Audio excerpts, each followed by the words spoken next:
Onların tozunu attıracak mı? Hep birlikte göreceğiz. Siz Cevriye'yi tanırken biz de hızlıca turlarınızı diyelim. Ve haftanın 3. gün temizliğiyle başlatalım. 10.000 liraya son 2 gün kaldı. Haydi bakalım. Hadi. Geçemedik. Heyecandan.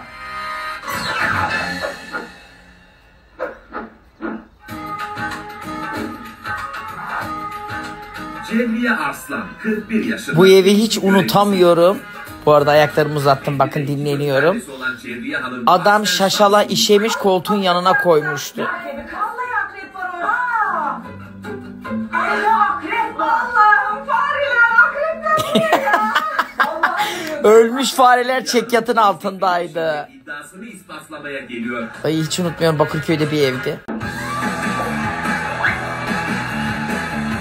Oy oy oy oy oy oy. Başıma güler ya.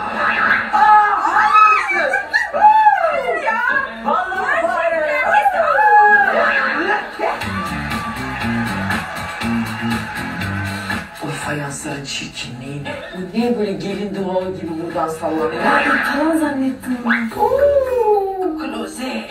O adam buraya oturuyor mu? Otururlar mı?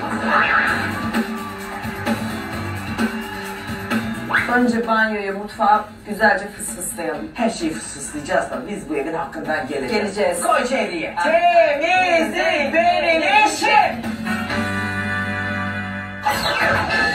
15 yıldır hiç sevilmemiş. Hadi be.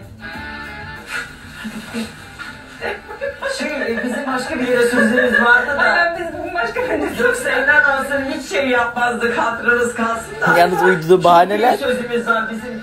Gönlümüzün kızının nişanı var da biz bugün koşturmadayız. Cevriye abla çarp.